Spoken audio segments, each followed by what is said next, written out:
So I want to review that we went over the 3 branches of government that was established by the Constitution.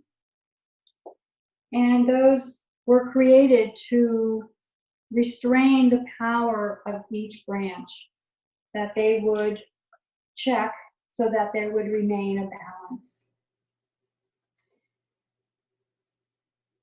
Now I want to give some history. As you can see on the board, I've listed 18 presidents, and I wanted to show that there's a pattern that's been repeating that even started at George Washington, that the delicacy of the checks and balances have been constantly tested by each presidency.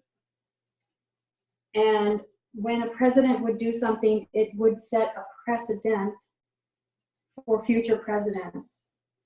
And it's been said that once power is given to a branch of the government, they rarely give it back.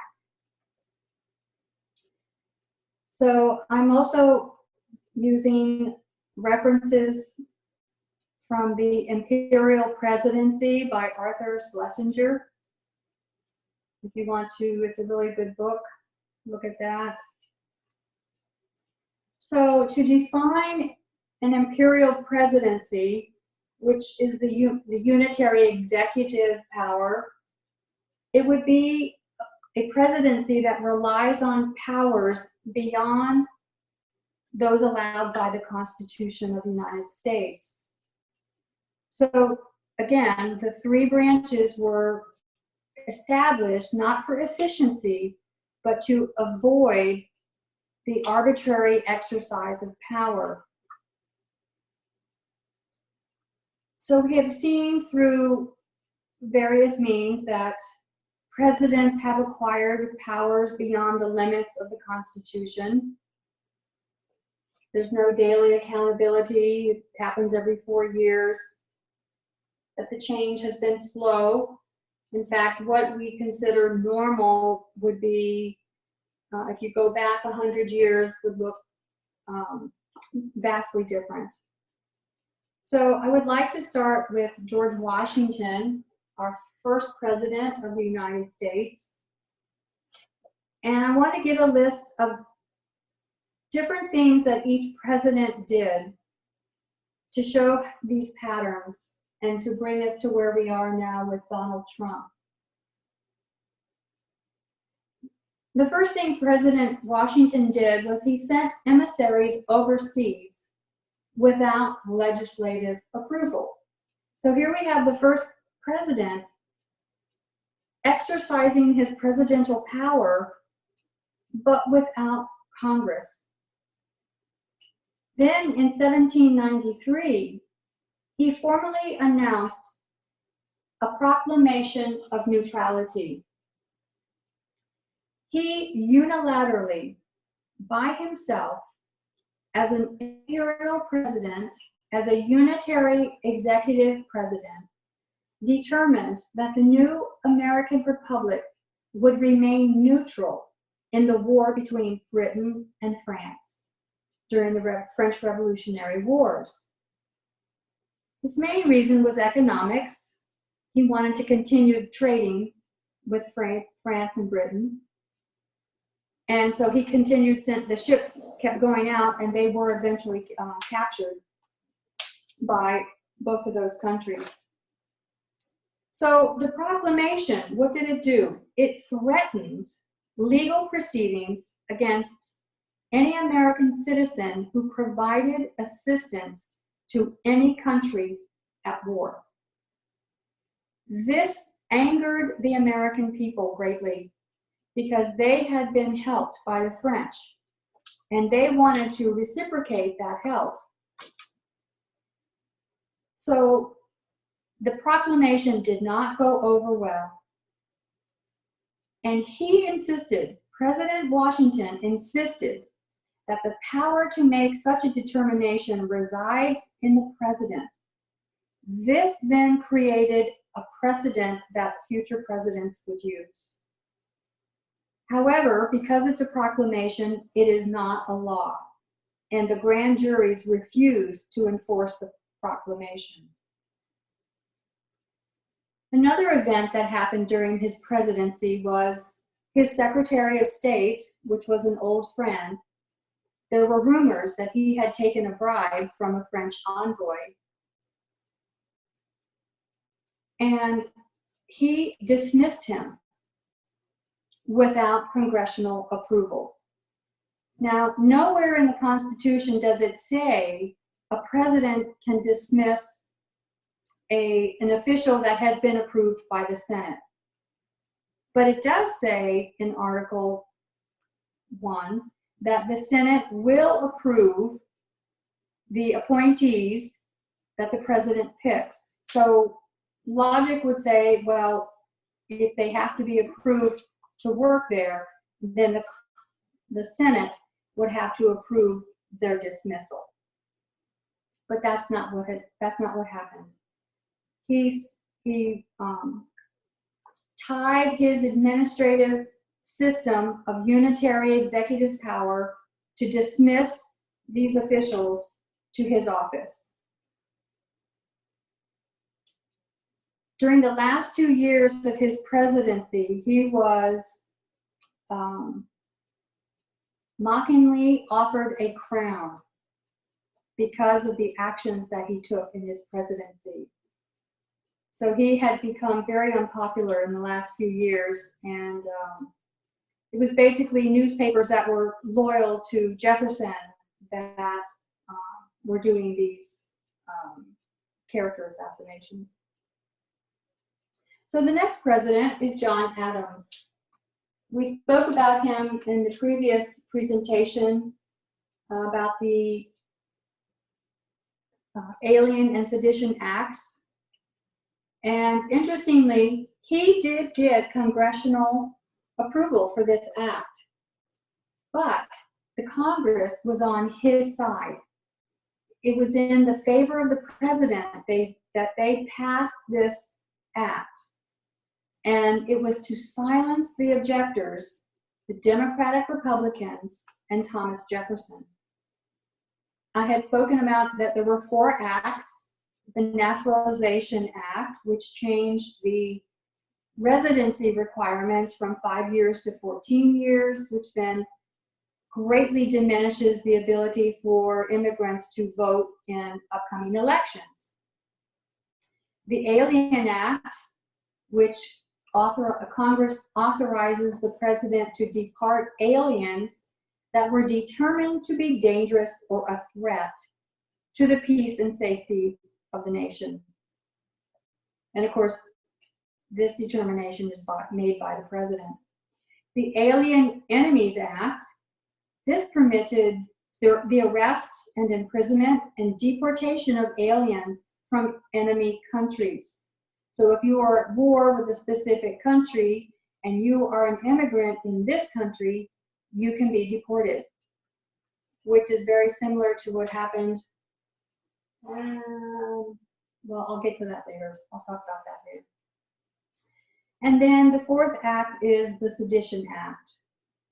Any action deemed by the government to be treason included the publication of any material judged to be false, scandalous, or malicious, and it was punishable by a fine and imprisonment.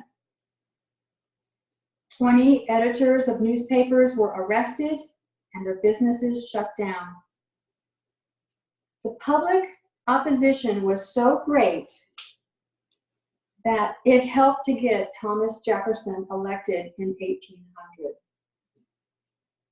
Once Jefferson was in office, he pardoned everybody that was arrested, and Congress restored the fines with interest.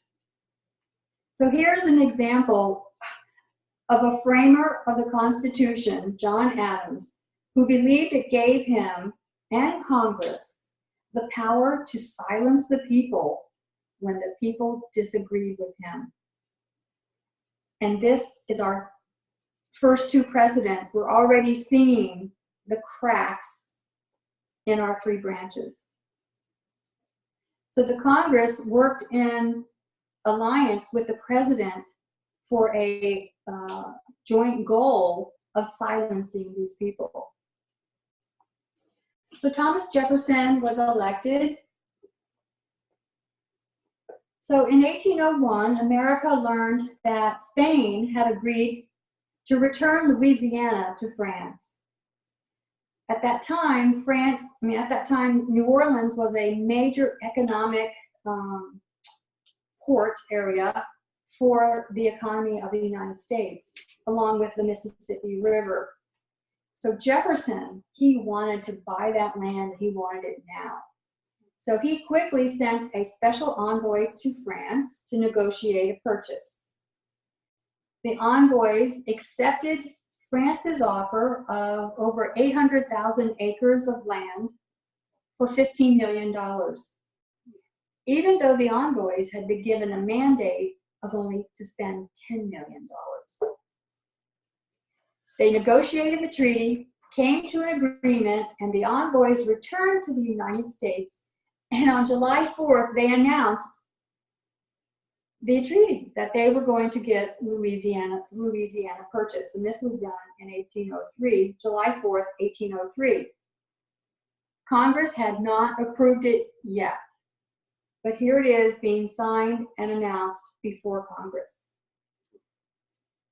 Now, interestingly, Jefferson had reservations about the constitutionality of being able to buy territory from a foreign country.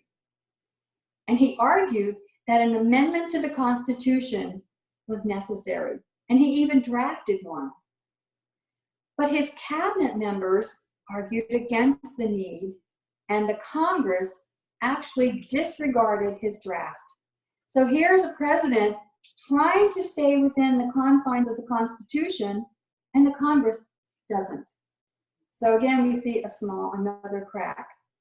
The treaty was finally ratified in October of 1803. James Monroe. Everyone's heard of the Monroe Doctrine. So there were several revolutions against Spanish rule in South and Central America. The United States quickly recognized these new established countries. There was concern of a strong possibility that European governments would intervene and then reassert their control over those colonies in South and Central America.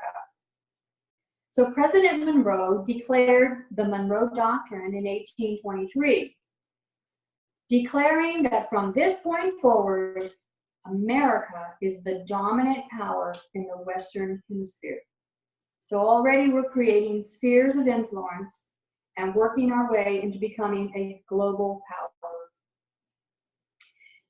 And it had the nerve to warn Europeans that interference in the Americas would not be tolerated. The Monroe Doctrine is not a law. It is merely a declaration of a presidential policy. But Monroe felt he was authorized to establish a foreign policy that commits the United States to military action without a declaration of war by Congress. Remember, that is the sole power of the House of Representatives, to make a declaration of war. So the Constitution and its authors determined that the power to initiate a war belonged to Congress.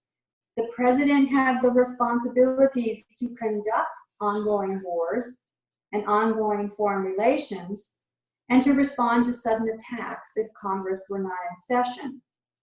But as we see here, the United States was becoming a world power, and then it's working its way to become a superpower. And through the years, the presidency has acquired more war powers despite the Constitution. This has reduced Congress's powers and the separation of powers, which is necessary to avoid the arbitrary use of power.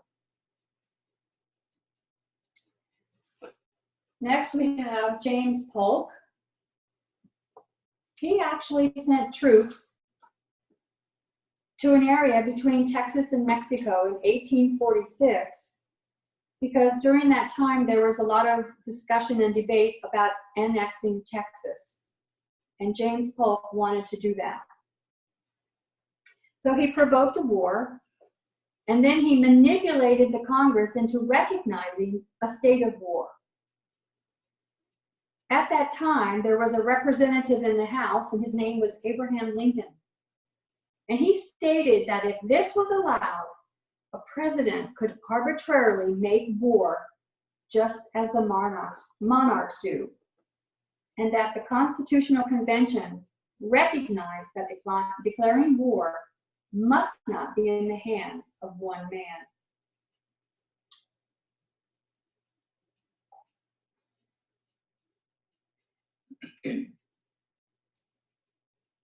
So now that Representative Lincoln is now President Lincoln, the very statement that he made to James Polk, President Polk, he's now using for himself. During the American Civil War, Lincoln assumed war powers as commander-in-chief of the military. He literally invented presidential war powers in 1861. But he made no claim that the Constitution allowed him these powers. Without congressional authorization, Lincoln unilaterally expanded the military. He suspended habeas corpus, which means if you're arrested, you have to be told why you're being arrested and have the proof that it's a valid reason, which he was defying the Chief Justice when he suspended the habeas corpus. He also arrested citizens and tried them in military courts.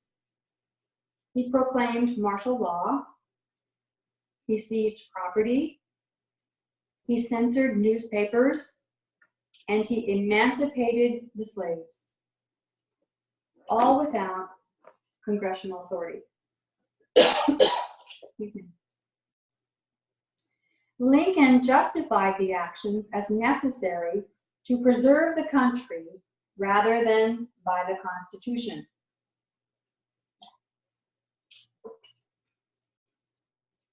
So he claimed, I may, in an emergency, do things on military grounds, excuse me, which cannot be done constitutionally by Congress. So we see again here how presidents take on these things that they believe are within their authorization. The other thing so he set a precedent for future presidents. He also stated that the presidential war powers would cease to exist once the national emergency, which was the Civil War, would end. After the Civil War, the Supreme Court in 1866 asserted that the Constitution was the law of the land in war and in peace, and that government powers cannot exceed those granted by the Constitution. So in 1867, the Supreme Court stated that the president must carry out the law and may not break the law. It was then, following the Civil War, that presidential power was deflated.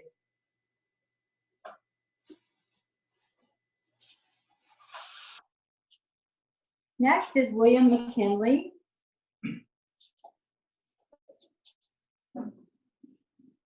With the Spanish-American War in 1898, the United States had become a great power, and presidential power expanded. In 1900, President William McKinley sent 5,000 troops to China, which was during the Boxer Rebellion, for political purposes, again, without congressional approval. Theodore Roosevelt, he sent troops to Caribbean countries and established new governments in several of those countries without congressional approval. So we see a continued pattern and an increase of presidential power.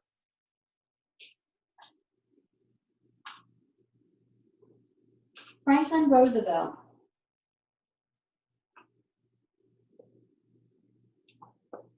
In 1939, after the start of World War II in Europe, President Franklin D. Roosevelt declared a limited national emergency.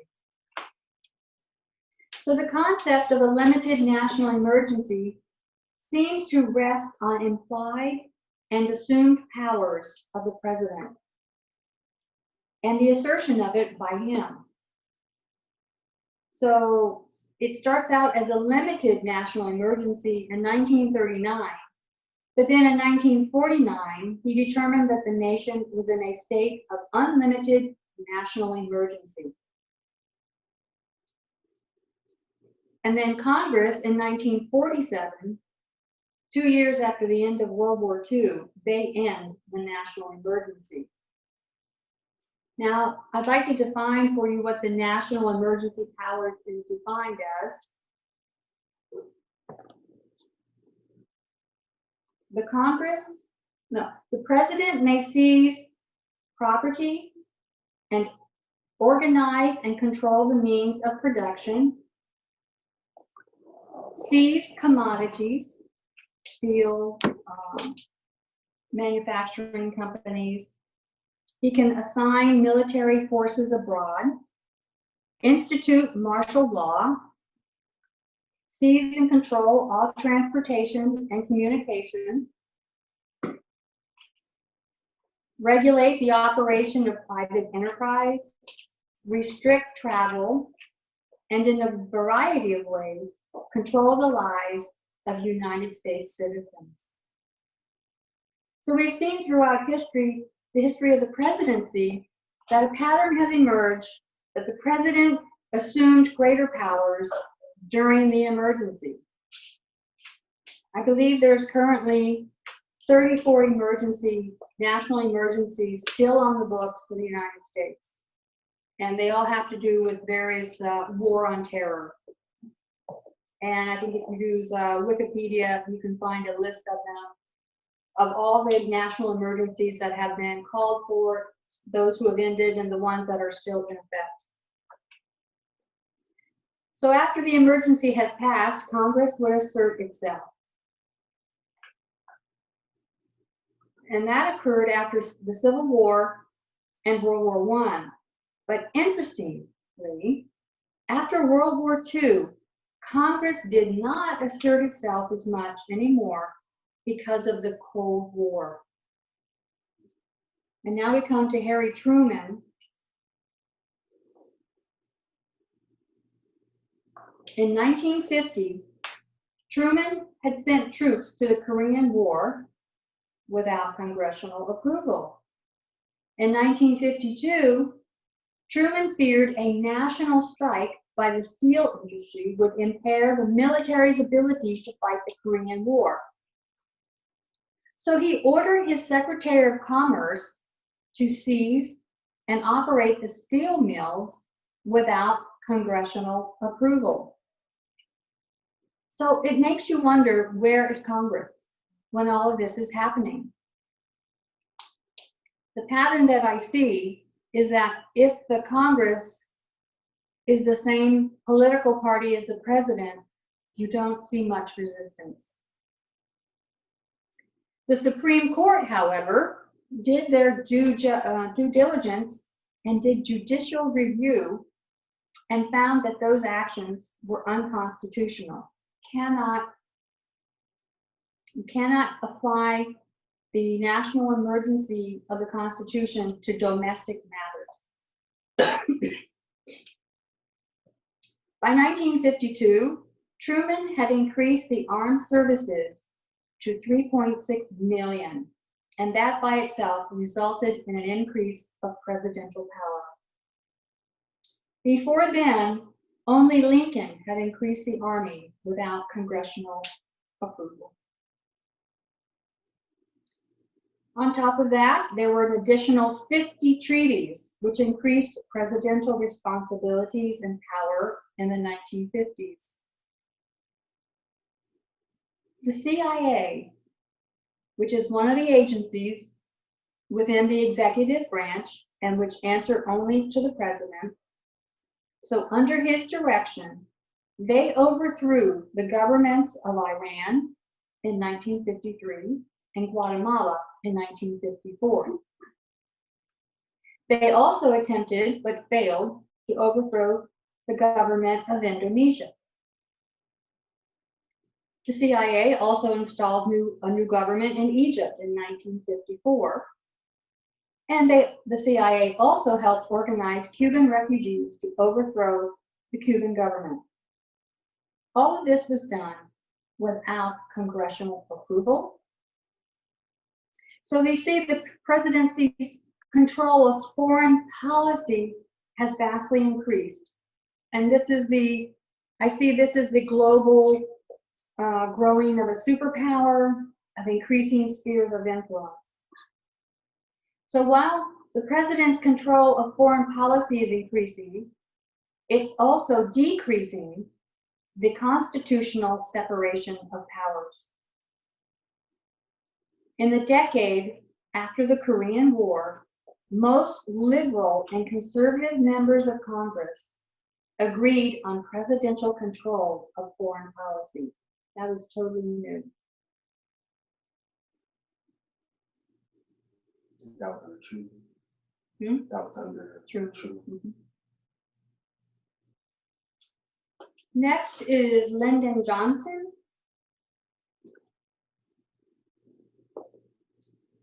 In 1965, Lyndon Johnson sent 22,000 troops to the Dominican Republic without congressional approval. The same year, he sent combat troops for the first time into Vietnam.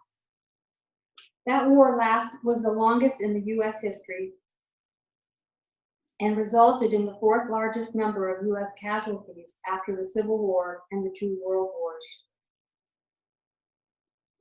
There was a resolution passed called the Tonkin Gulf, and it authorized the president to use the military as he required.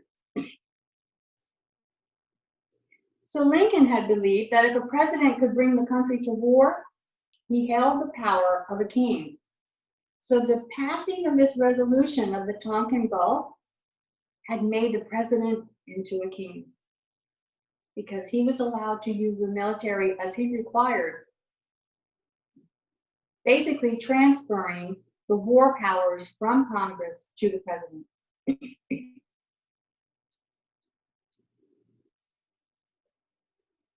Next, we have Richard Nixon. In 1970, Richard Nixon ordered an intervention into Cambodia without congressional approval. By 1971, the Tonkin Gulf Resolution was revoked by Congress. However, the Vietnam War continued solely from Nixon's authority. He totally, utterly ignored Congress, who had revoked that authority given to him. He claimed he had war powers because he's the commander-in-chief of the military. Before Lincoln, that title indicated only the topmost officer of the armed forces. Lincoln used it for greater authority so it could help future presidents in the event of a civil war. So they have now taken what President Lincoln had done by claiming to be the commander-in-chief as a civilian. They could now take that same title and use it to do military events. Nixon justified his authority to the invasion of Cambodia only by the title of commander-in-chief. That title has so much breadth of power and Congress is not holding on to their power, sets a very dangerous precedent. So Cambodia and Laos were both supposed to be neutral countries, but they were being used as a base of operation by the North Vietnamese and the Vietcong. Laos, L-A-O-S, Laos, was bombed from 1964 to 1973. This information was kept secret from Congress. How do you do that? If it's kept secret from Congress, and I mean, how do you have a war going on and they don't know that this is happening? In 1971, Congress passed an amendment to the Defense Spending Bill to terminate all military operations in Indochina, which is Cambodia, Laos, Thailand, and Vietnam. Nixon signed that defense spending bill, but he continued fighting in Vietnam. Under Nixon, Congress had no war powers. By 1971, Congress discovered 7 secret bases and 32,000 troops were in Thailand, after he had already been told not to continue these wars. He had also made defense agreements with Thailand, and the federal government was secretly funding an Ethiopian army, all without Congress's knowledge or approval. And for a treaty to become in effect, the Constitution requires a 2/3 approval of treaties by the Senate. So again, Nixon took it upon himself to negotiate treaties and put them in force without the Congress. So the imperial presidency was created in response to foreign policy issues. This resulted in the exclusion of the Congress, the press, the public, and the Constitution in foreign policy decisions. So once established, the imperial presidency goes from foreign policies, it now expands into domestic issues. So starting in 1947, presidential power over the federal budget, with slight modifications by Congress, gave the president important controls over the economy and social priorities. So we already see now, we can see the branches are getting stripped of their powers, except the president is taking the power from the branches and is cracking. So the economic powers were used to reward economic sectors that supported the actions of the president. How often have we seen that in the current presidency? Those who show their loyalty are rewarded with positions in his administration. Those who show loyalty are given funding for projects, etc. So Nixon, he would also punish those who opposed him, just like Trump is doing. And then rather than veto congressional legislation that he opposed, he would simply impound the funds. So the only option the Constitution allows, if the president opposes a law, is to veto it. The Constitution empowers the Congress to determine the level of spending, not the president. So here we have a president who is selectively enforcing the laws.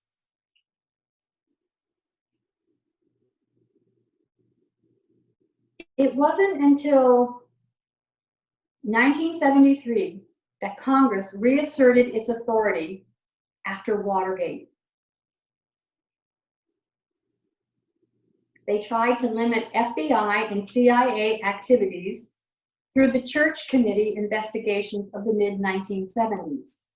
At that time, Nixon was using the agencies to investigate his enemies. and to cause difficulties and problems for them. And another thing that the Congress did was pass the Ethics in Government Act to create special prosecutors to investigate accusations of illegal activities in the executive branch. Unfortunately, these actions did not have the impact many in Congress had hoped for. The War Powers Act was ignored by future presidents who intervened regularly without giving notice under the law. And the Church Committee investigations had no substantial long-range impact.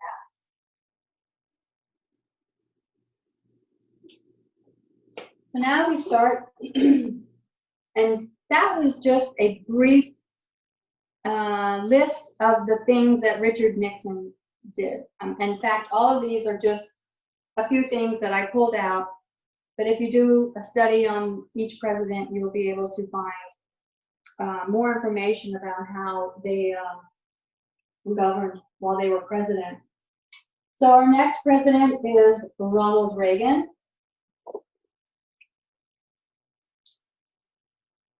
So Ronald Reagan promoted himself as a conservative, and his goal was making the federal government smaller. But he actually expanded the power of the presidency, not through law, but through precedent. And because his substantial unilateral actions were not challenged, he set a precedent, a pattern, an ability for future presidents to follow in his steps.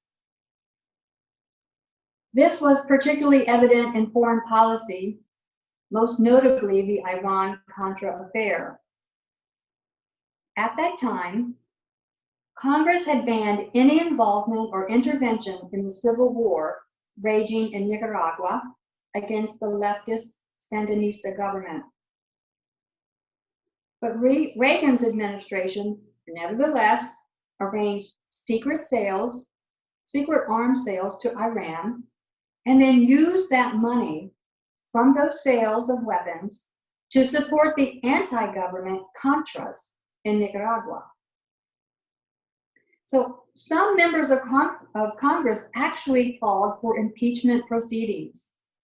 It was avoided because the only reason it was avoided was because Reagan was in his second term, and it was his final term, and because he has a warm personality and he's very popular with the people. So we see in the beginning of our prophetic line in the 1989 that there's impeachment. And Reagan also used his executive power to authorize a secret intervention in Afghanistan against the Soviet Union. And so that fits right in our line. He supported Iraq and Saddam Hussein in their war against Iran, and simultaneously sold weapons to Iran.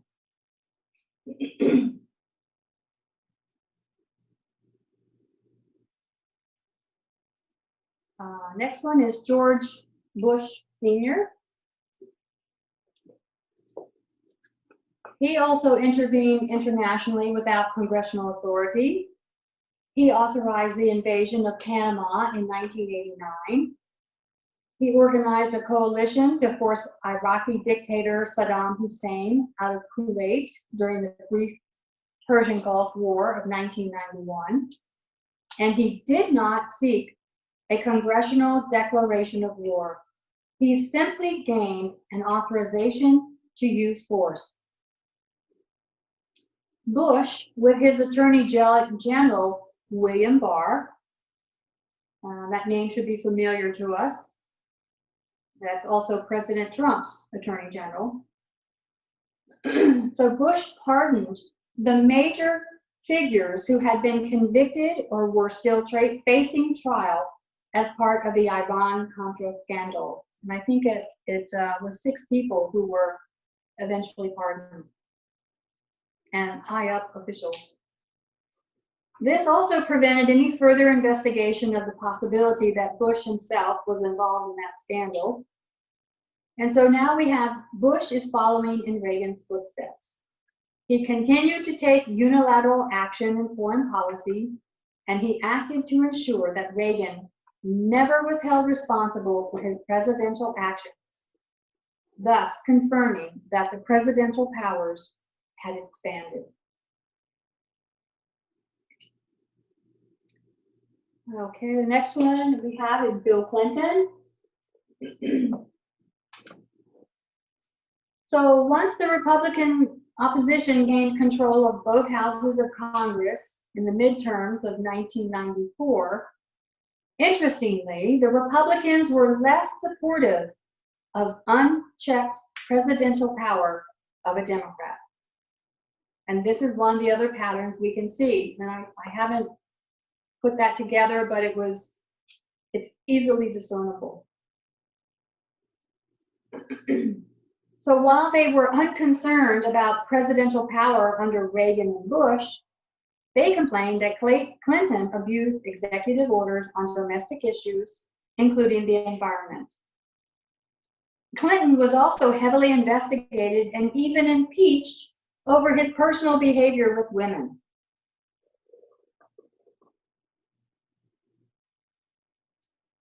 So now we have George W. Bush Jr.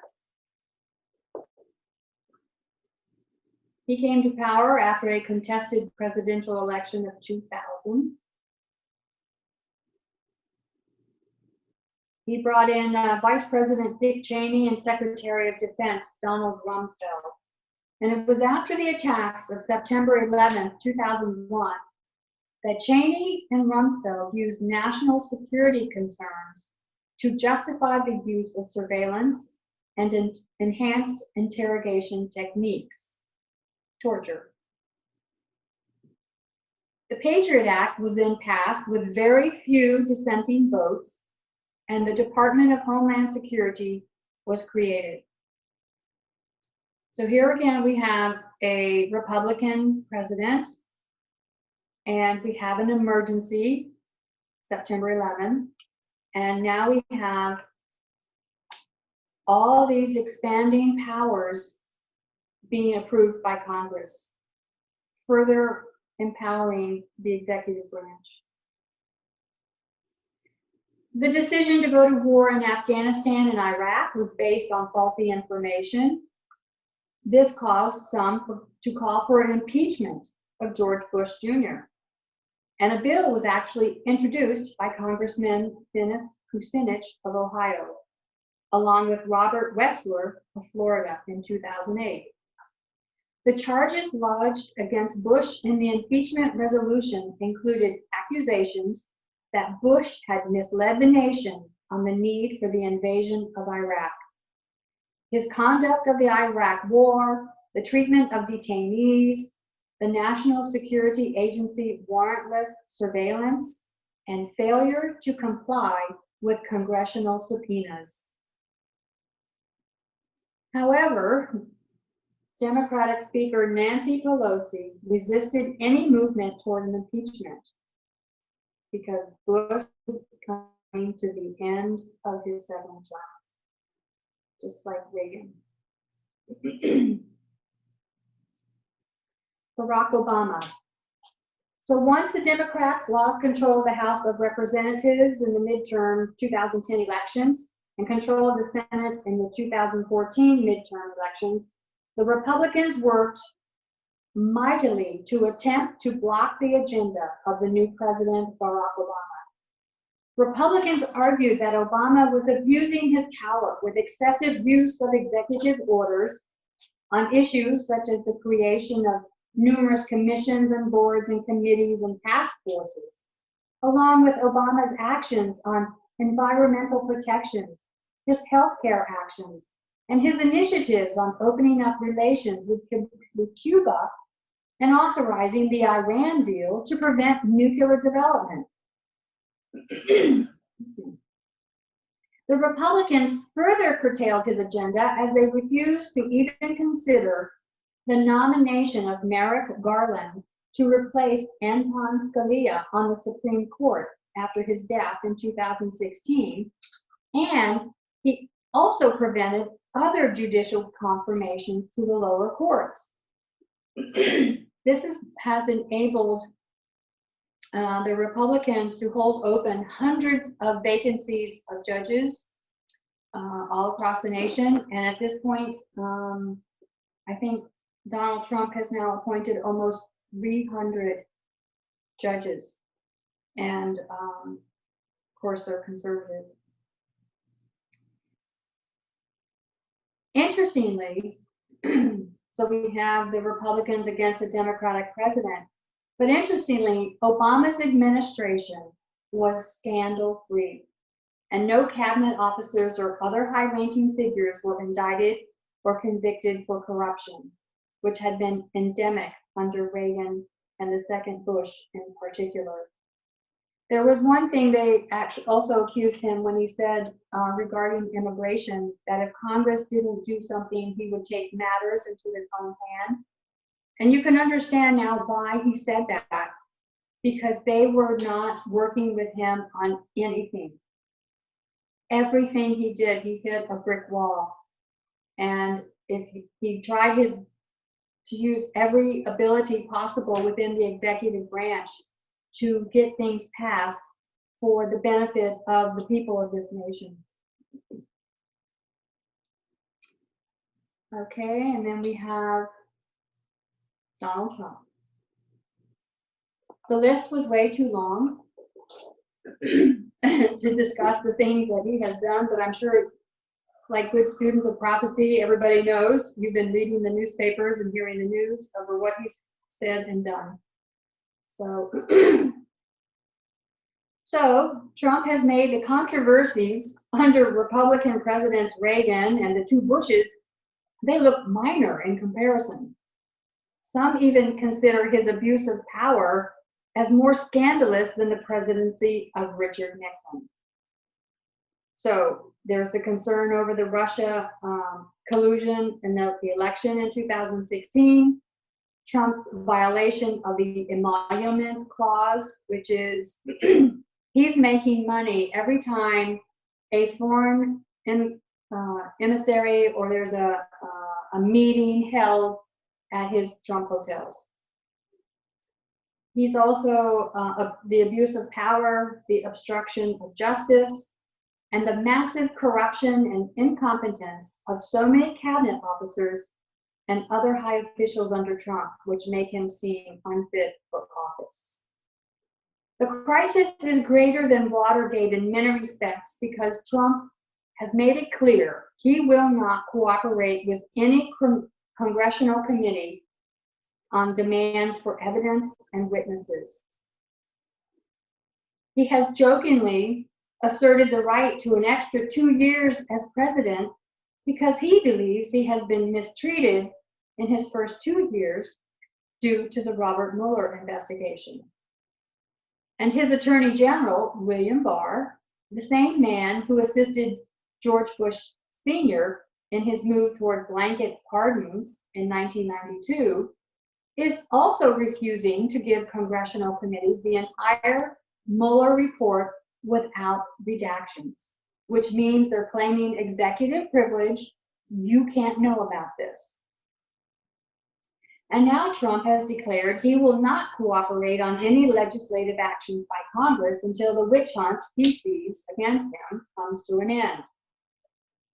Trump's withholding of $391 in Senate-approved aid to Ukraine has violated the Impoundment Control Act.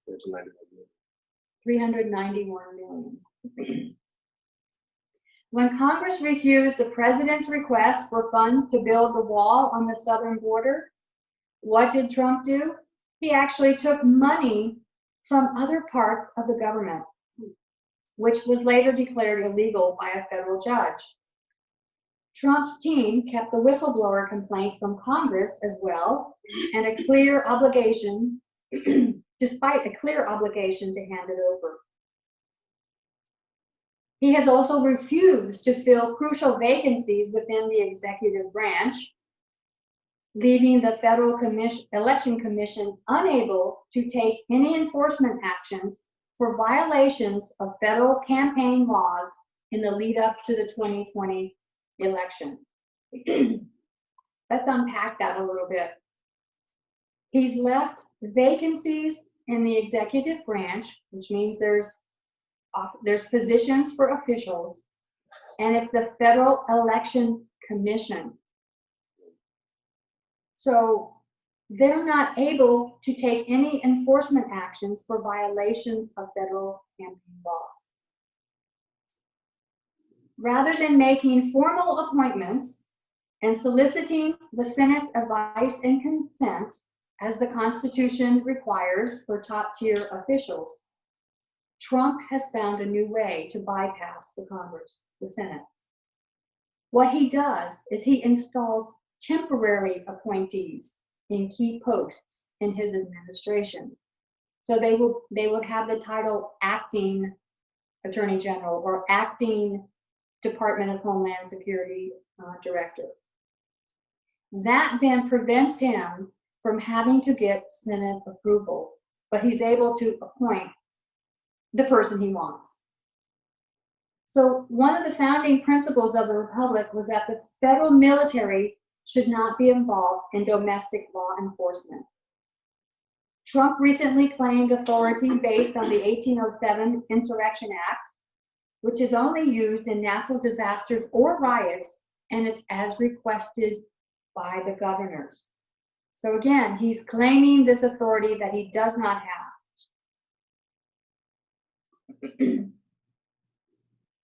In 1956, President Eisenhower passed another provision of an act stating that if unlawful activities make it impractical to enforce the laws of the United States, he may call in the armed forces.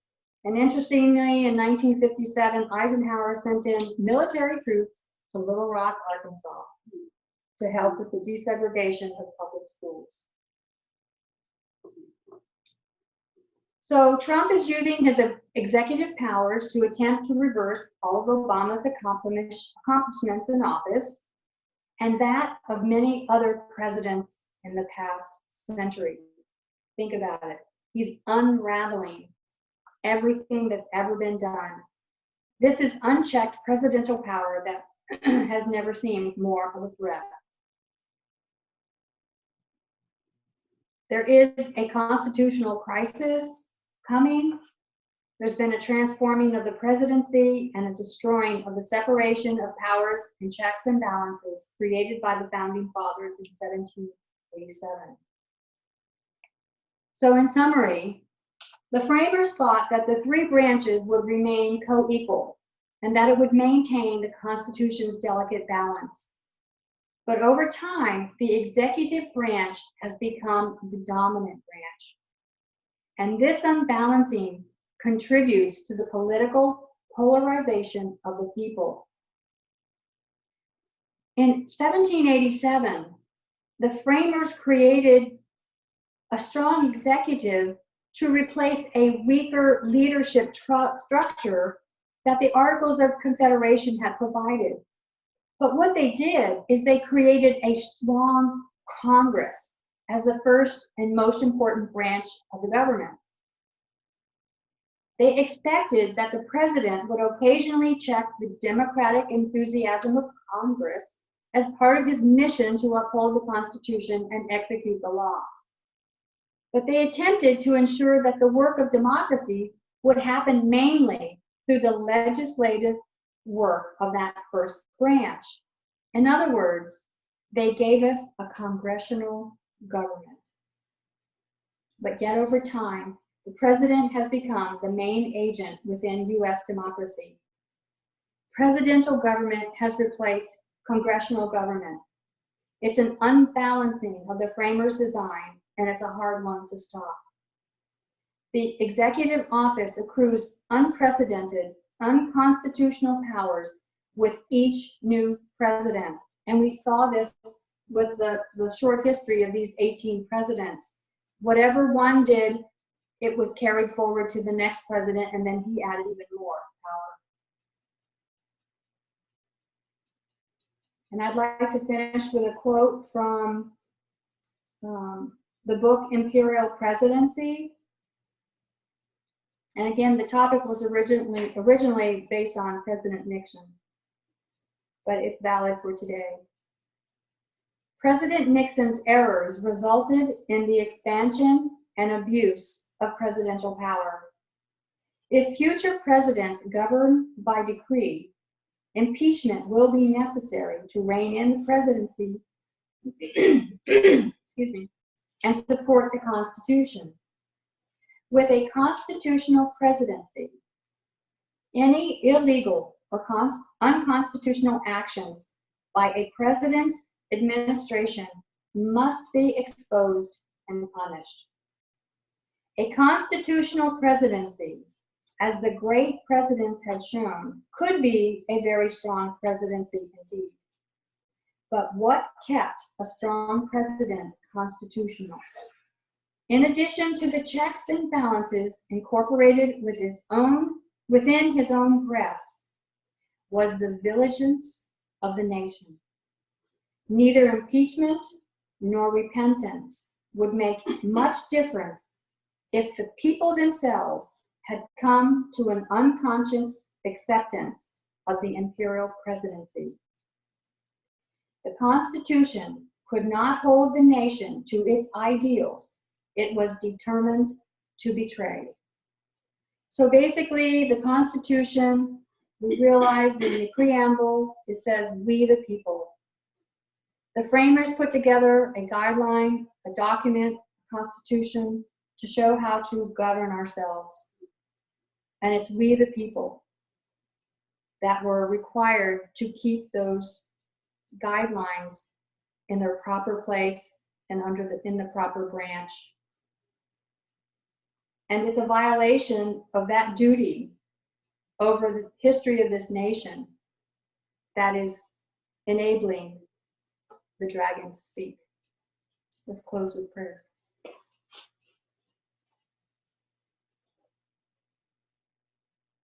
Heavenly Father, Lord, thank you for your goodness and mercy.